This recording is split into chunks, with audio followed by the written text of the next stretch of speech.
Well, good morning, everyone, and welcome to the Pastor's Update. I'm Pastor Pamela Kipson. It is good to be with you this morning.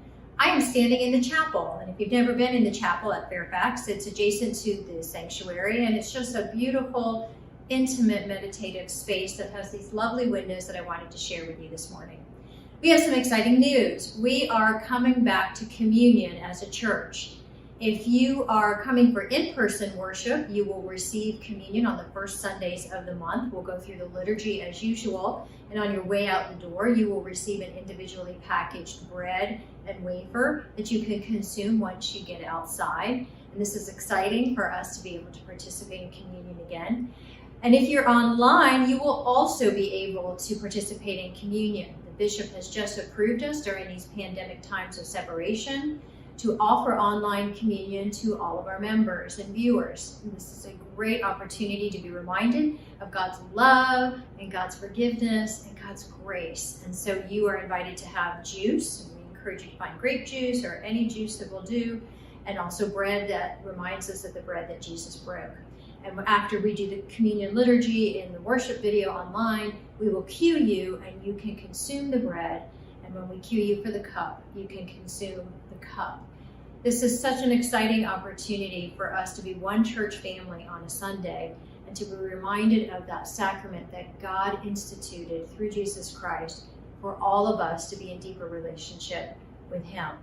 We had a great weekend this weekend. I just want to tell you quickly about our Be the Bridge. We had over 18 people show up for our new course that is designed to help us pursue how to be a bridge of peace and unity and how to help contribute to social and racial justice.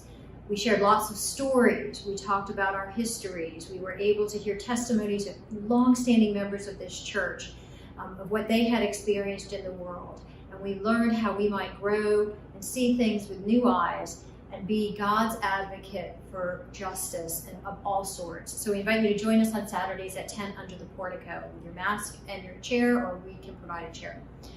Our feeding ministry, Fill the Van, continues to thrive. We had wonderful donations, so thank you so much. But we also continue to give out fresh food and groceries to people who walked up. They are so grateful that we are giving them milk and eggs, bread and butter, the key elements that you have in your home that you need to cook with and that you need to consume. So thank you for your financial donations that make that possible. When we receive those donations, we run right to the store and buy the milk, buy the eggs, buy the bread, and make that happen. So thank you, thank you. We had a fabulous kids event on Saturday, our first one out of the gate, and with our new director, Tanya Fuller. She did a wonderful job putting on an event on our front lawn. We had over 35 kids come, so many of them we've never met before, and their parents, and they came for a time of fellowship. We had individually packaged snacks, and we were able to enjoy a magician that was delightful. And so we're thankful that God continues to use us to bring joy and light to not only our members, but our church.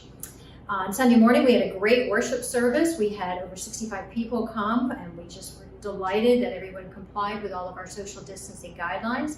We had plenty of space in the pews. Everyone was masked, including your pastors. And we just soaked up the word and music that was terrific, even though it wasn't sung live. We did have wonderful music in different forms that just restored the soul. Our message, of course, was powerful. We worship with you online. We continue to worship with you and pray over you, and thank you for showing up to be with us. Our Alpha course and our Kids Youth event on Sunday evening was a big success, so that was exciting. So here's what we need to remember. We need to remember how active Fairfax Church is. We continue to invite, we continue to serve, we continue to encourage, we continue to gather and pray, we continue to study the scriptures together. We continue to worship in every way possible that we possibly can. This church is alive with ministry. Nothing holds us down. We have not missed a beat, and it's all because of you all and your active participation, support, love, and encouragement. And we're grateful for you all. We hope you have a great week, and we'll see you again soon. Bye.